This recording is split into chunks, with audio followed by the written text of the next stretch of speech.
President Trump commutes Roger Stone's sentence, and the liberals, the mainstream media, and, rhinos like Mitt Romney, their heads explode. It's been awesome to watch.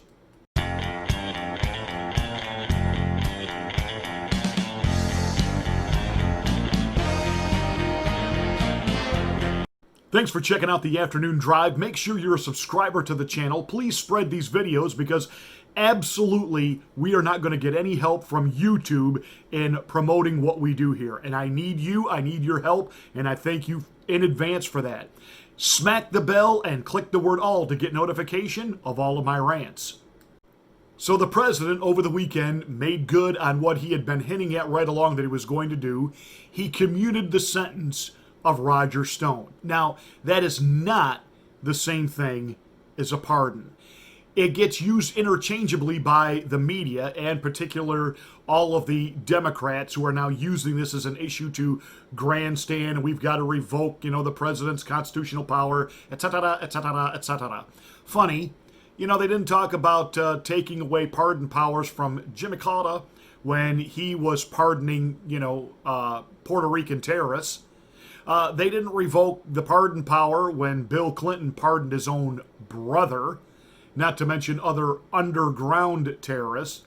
They didn't revoke President Barack Obama's pardon power, and he still holds the record for the most pardons ever in a single day. He did over 330 in a single day, and he too commuted, or I should say pardoned, a Puerto Rican terrorist.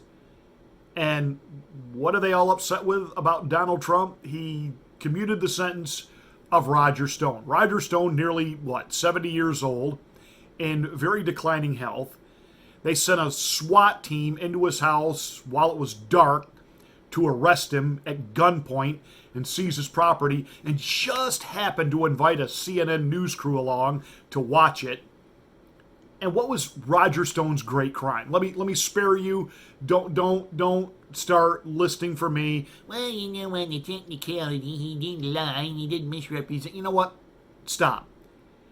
Roger Stone's crime is Donald Trump's friend, an outspoken advocate, and yet Roger Stone is a provocateur. He loves to say things that are of a shock value, if you will. He was incredibly an outspoken proponent of the president during his first election run. He was buddy-buddy with Alex Jones, and of course, when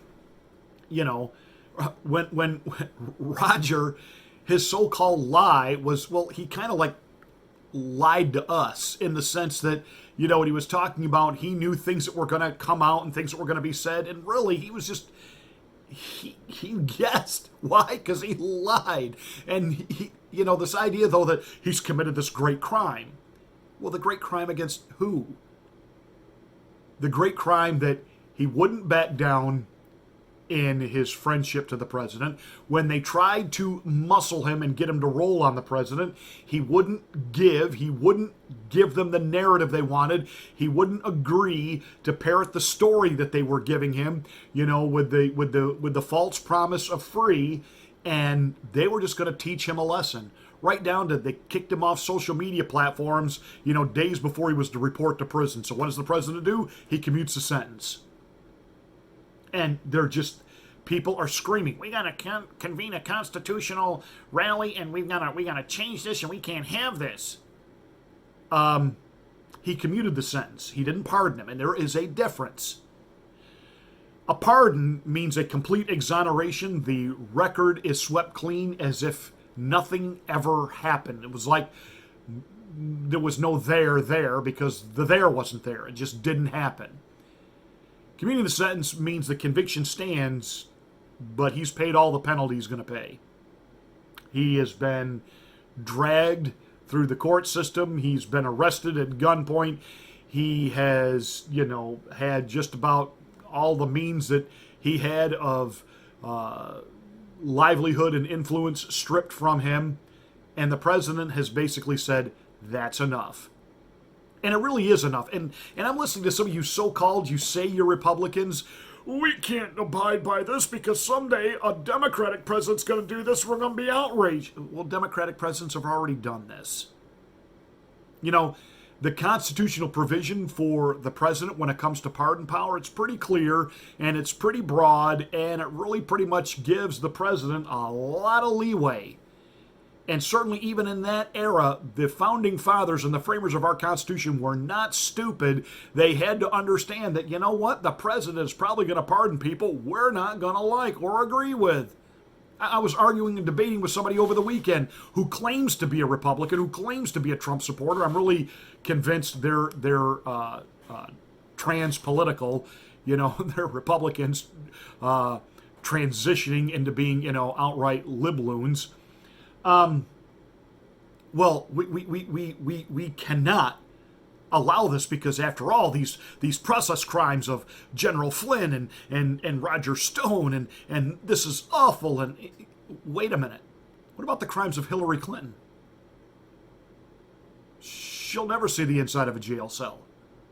What about the crimes of James Comey? By the way, he agreed with me that Clinton and Comey are awful people. They're never going to see the inside of a jail cell, and they're writing books and making millions of dollars. Let Roger Stone, an old man, have his freedom. And we're letting convicted felons out during the so-called COVID scare so that they don't get sick. And yet we would send an old man into a quote-unquote COVID environment. You know, this has just so many levels of hypocrisy to it. Congratulations to the president on this one. This was the right move. And again, it shows you that Trump will not be bullied.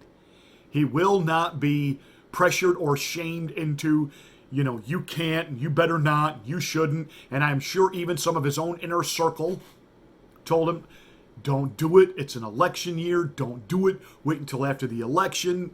You know, he just said, no. This is not right. This man shouldn't have to spend another day in jail, and I'm taking care of this once and for all. We're done with it. Get out there and defend me on it, or keep your mouth shut about it, but it's done. It's over. It's finished. Roger, you're a free man.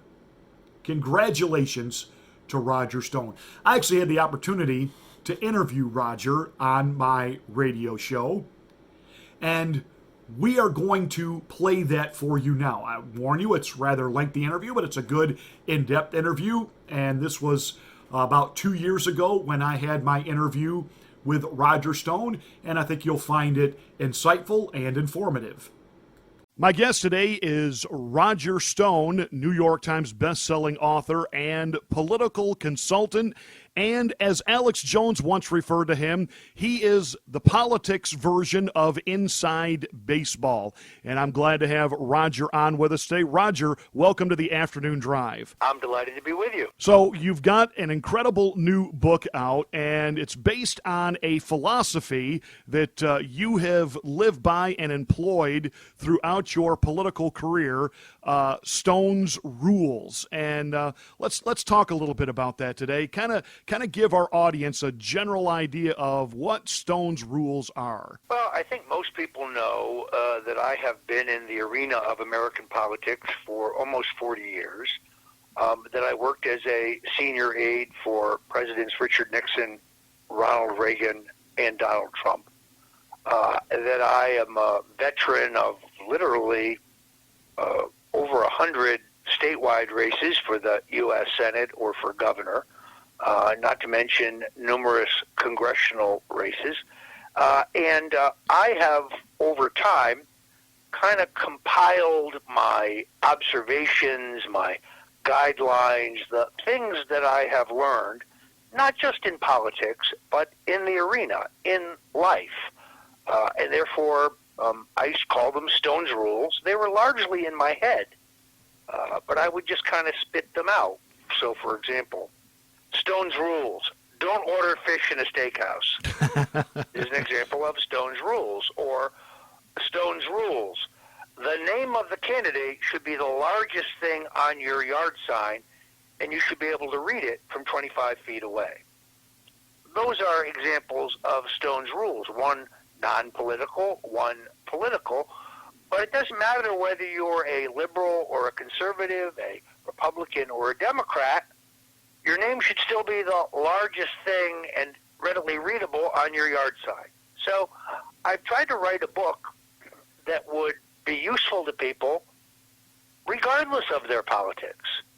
So whether you're in business or politics or fashion or the arts or media or tech or, for that matter, agriculture, there's something in this book for you. There are guidelines in this book that you can use for success regardless of what your chosen profession is. Well, it's a great read, and I saw you give your Stone's rules in the Netflix original production, Get Me Roger Stone. He loves the game, he has fun with it, and he's very good at it. I'm an agent provocateur. Political strategist. Controversial as you can get. An incredible capacity for treachery. Win-at-all-cost mentality. When people think of Washington corruption, they think of Roger Stone. Those who say I have no soul, those who say I have no principles, are losers. Those are bitter losers. There's really nobody quite like Roger Stone. The Nixon tattoo is really all you need to know about Roger. We really pioneered negative campaign advertising. He created the modern sleazeball lobbyist. Washington's been worse for it ever since. Stone's rule: it is better to be infamous than never be famous at all. The Swinger scandal happened. My private life is nobody's business. He's looking to see if he can find an angle. I was like a jockey looking for a horse. You can't win the race if you don't have a horse. Roger saw something that nobody else saw back in the early 80s. I suggested that Trump should explore a bid for the presidency. He created Donald Trump as a political figure. You're the biggest lie, loser. What have I lied about? Have you spoken with the WikiLeaks founder? You're a rape denier. Roger, you can't just say that. You have to be outrageous to get noticed. America may be collapsing, but Roger Stone is determined to enjoy it. I revel in your hatred, because if I weren't effective, you wouldn't hate me. You obviously saw something in Donald Trump years ago that you said that guy could be elected. What was it that you saw in him that drew you to him and said, you know what, this guy could be president? Courage. And the fact that you can't buy him and you can't boss him. He answers to no one but the American people. There's no special interest out there that has any particular sway on Donald Trump because he didn't need their money and he didn't get their money. He has enormous courage. He has giant cojones. It would take a man like this to cancel Iran nuclear deal, for example, in the face of all diplomatic opposition. Obviously, when it comes to the area of politics, those on the other side of the aisle refer to what you do as, quote, dirty tricks. But you have a quote, and I want you to make it, that one man's dirty trick is somebody else's... One man's dirty trickster is another man's freedom fighter. That's exactly right. One man's dirty trick is another man's civic participation. But let's assume, just for the sake of discussion, that I am a dirty trickster, and therefore I would know a dirty trick when I saw one. And the Russian collusion allegations against President Donald Trump being used to cover up the fact that the Obama administration used unconstitutional and illegal surveillance of Trump and his associates is the greatest political dirty trick of all time. And that's exactly what happened. Robert Mueller, the special counsel, has found no evidence or proof whatsoever of Russian collusion with the Trump family or the Trump campaign or Trump associates such as myself. He has produced minor evidence of Russian meddling in the election, which appears to have been ham-handed, poorly executed, and ineffective. But that's not collusion.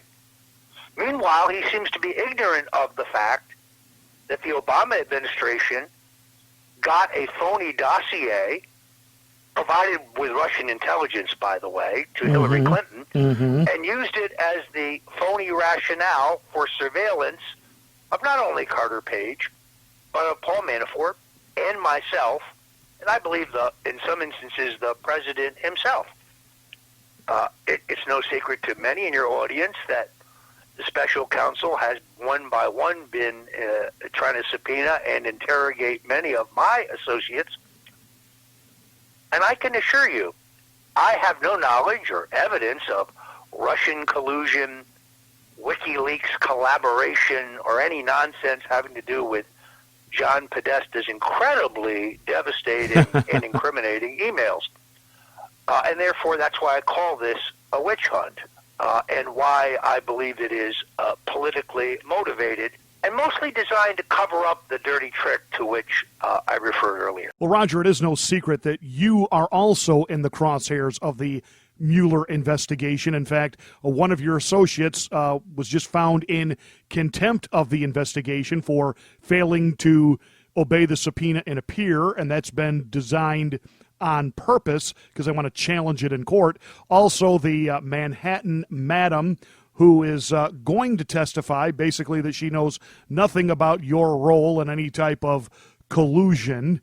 Do you think any of the pressure that you're personally going through right now, do you sense maybe not simply the deep state, but in particular the Bush family behind it? Well, I think it's important people know that the Bushes and the Clintons are joined at the hip. They profiteered off the Haitian earthquake together, essentially setting up an emergency relief fund and then stealing all the money. The Bush family can best be looked at through my book, The Bush Crime Family, which is available now on Amazon. Well, Roger, I have to tell you, I have read the book. It's excellent. In fact, when it first came out a couple of years ago during the 2016 campaign, I featured excerpts of that book several days here on the program. In fact, I did 2 full days on that and the entire setup that Jeb Bush was supposed to be the foil for Hillary Rodham Clinton. Now, I got to ask you a question because I think we all understood going into this that, President Trump was going to have an uphill battle through the primaries. Once he secured the nomination, we understood how nasty the campaign was going to be. And we understood, too, that there were never Trumpers within the, quote, Republican Party who were going to have a hard time with him, the establishment swamp. But maybe it's my naiveness, and you certainly have much more experience than I. I just sort of assumed at some point, like some of the Republicans of old who weren't crazy that Ronald Reagan was in a White House, eventually they kind of sort of got on board and got rolling with his agenda. Have you been a little bit taken back by, we get the opposition from the mainstream media, we understand the opposition from the liberals. Are you taken back by how much opposition our president has had to fight within his own party? Actually, I think in all fairness, that we have to recalibrate the way we think about politics after 2016. Okay. It is no longer Republican versus Democrat. That's not the measure. The measure is insiders versus an outsider. Yes. The insiders in both parties have opposed Donald Trump because he so thoroughly threatens their agenda. I mean, the Republicans and Democrats working together have done a great job over the last 30 years. They've embroiled us in endless foreign wars at great expense in terms of lives and money. They have eroded our civil liberties. They have presided over a stagnant economy. They have promoted trade policies that have sucked the jobs out of this country and shipped them abroad. They have promoted immigration policies that make the country increasingly unsafe. And they had the 2016 election completely sorted out. It will be Hillary Clinton versus Jeb Bush. They talk a good game, but when you scratch them, their views on every issue are identical. And then along comes this billionaire from New York who won't be restrained and won't be dictated to, won't be bullied, won't be intimidated, and he upsets their entire carefully calibrated apple cart. Here's the part that those Republicans in Washington who continue to oppose the president don't understand. If Donald Trump visits South Carolina and comes out against Senator Lindsey Graham is toast. Donald Trump is more popular with rank-and-file Republican voters in places like Nebraska, Ben Sass, or South Carolina, Lindsey Graham, than they are. Mm-hmm. And the party, at the grassroots level, Donald Trump's approval ratings are higher than those of the great Ronald Reagan. I worked for Reagan, 76, 80, and 84. There was a time when his approval rating among, say, Florida Republicans was about 85. Very impressive. A new poll out last week. Donald Trump's approval among Florida Republicans, 94%. Wow. In 40 years of American political activism, I've never seen numbers like that. This is why Ron DeSantis, who didn't support Donald Trump for the nomination, didn't support him in the general election, but has been very effective in defending him on Fox against the deep state and the Russian collusion myth, is hewing so closely to Donald Trump here in Florida, because Donald Trump it casts a shadow over the party that is so overwhelming, so powerful, that you could not get nominated for governor or any other office unless you are a unabashed supporter of the president. Yeah, I have to admit, I've been mildly amused at listening to the mainstream media and the Democratic Party try to spin last Tuesday night as some type of defeat for the president, yet it was a great night for the president. The people he backed won. So I really don't get the false narrative that they really think that people are going to swallow that. But then again, they are the mainstream lying corporate media, and they are the enemy of the people. That said, you said something earlier that I have to agree with you 100% on, and I've been saying it on this radio program for years, and that's this. It's not about left versus right, Republican versus Democrat.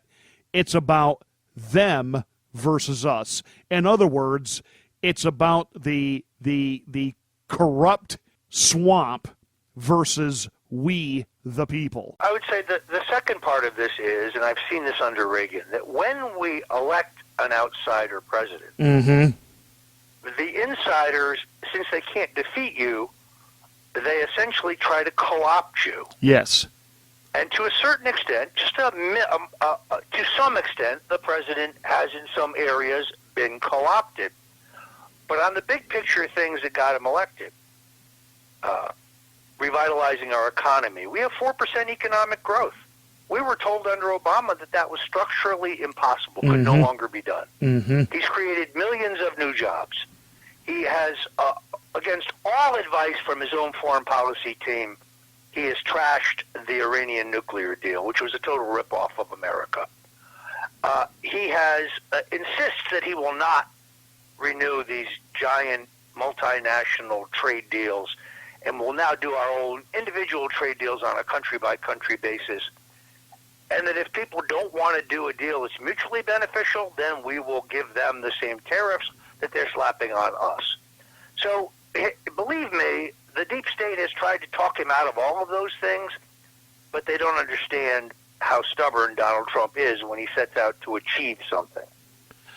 Additionally, I would say that the one area where they have, I think, co-opted him to a certain extent is in Syria, in Afghanistan, and in regard to Julian Assange and WikiLeaks, because the president instinctually is an anti-interventionist, and he would like to have our troops out of Afghanistan and Syria, and he understood during the election that the idea that WikiLeaks and Julian Assange are Russian agents is total nonsense.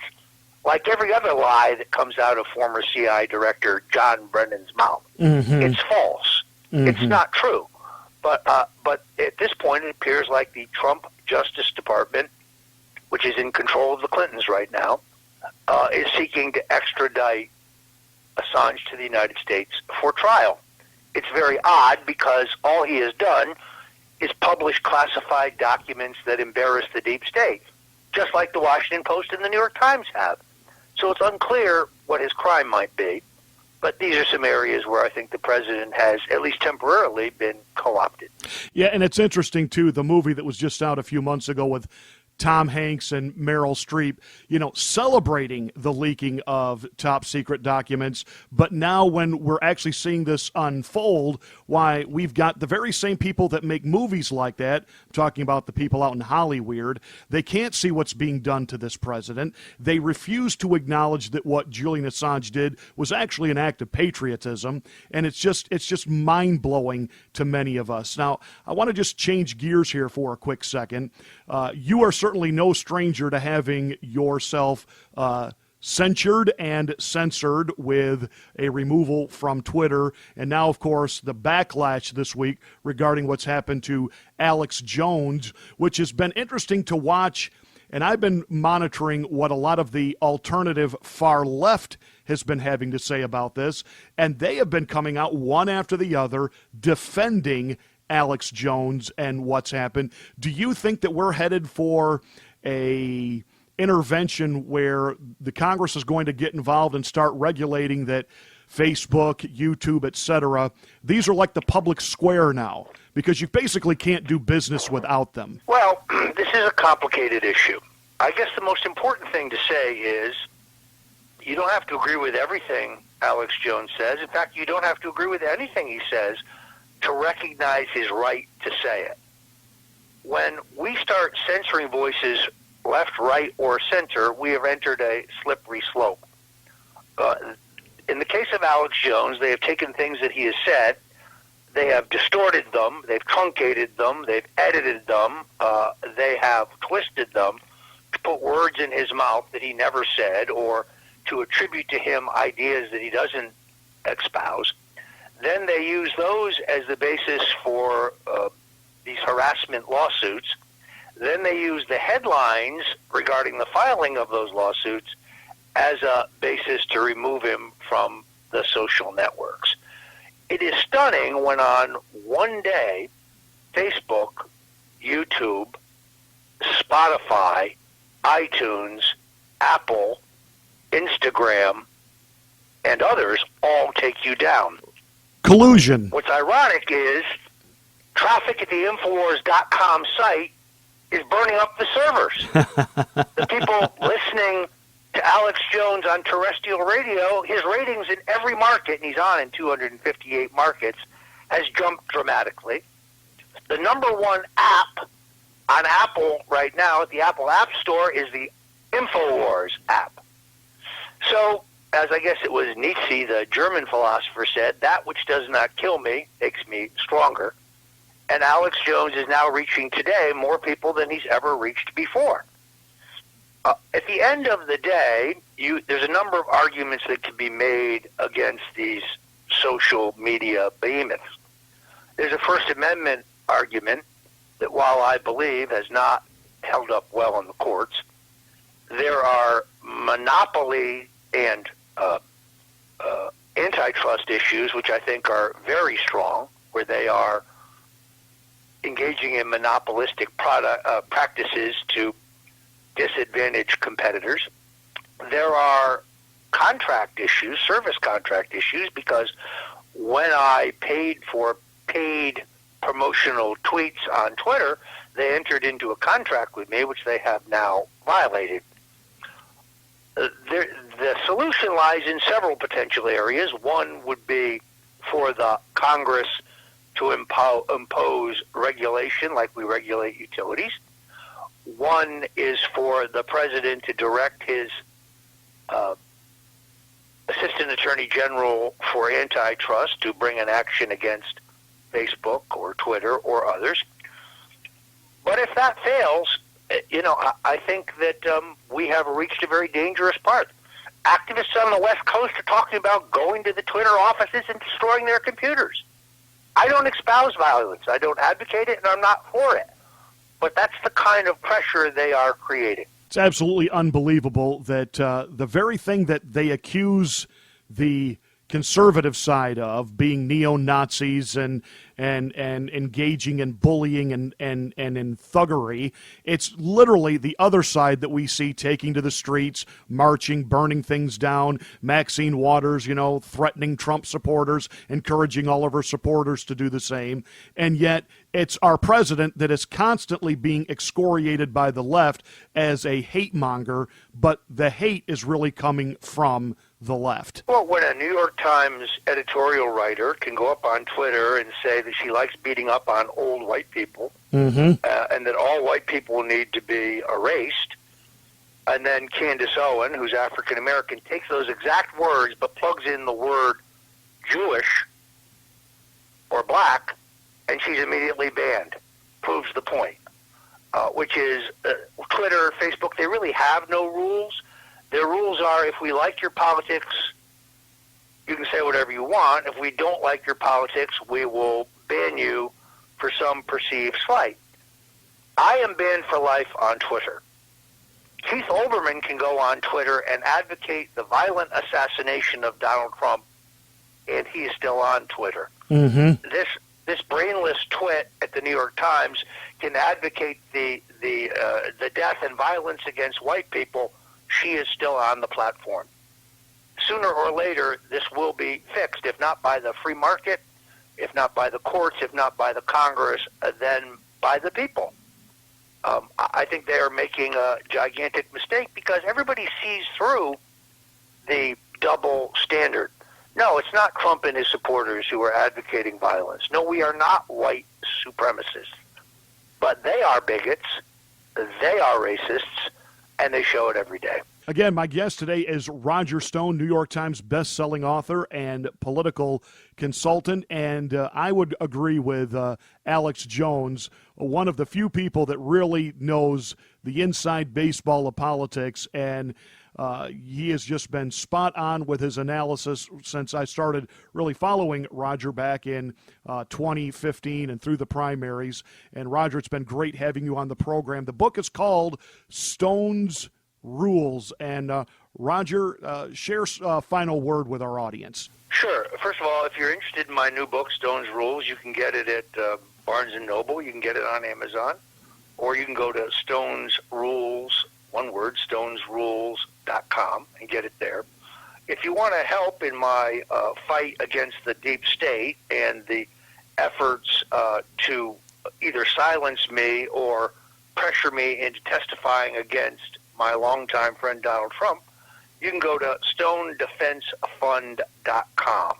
stonedefensefund.com. I'm literally fighting for my life, and I'm outgunned by an unlimited treasury of the special counsel and a platoon of left-wing lawyers poking into every molecule of my business, personal, family, and social life. It's an inquisition, and I need help. I'm not ashamed to admit it. So please go to stonedefensefund.com. I will stand up for the president, but I need folks to stand up for me. Certainly, those of you that listen to this program on a regular basis, you are not one of the uninformed voters out there. You know full well that this witch hunt does have an endless reservoir of your tax dollars to spend. Look at what they did to General Flynn. Absolutely crushed him personally, financially, emotionally. They targeted his family. We see what's happening right now to Paul Manafort. So if you are able to do anything to help Roger, let me encourage you to do so. Roger, thank you so much for being part of the afternoon drive and coming on and sharing with my audience today. Great to be here. Many thanks.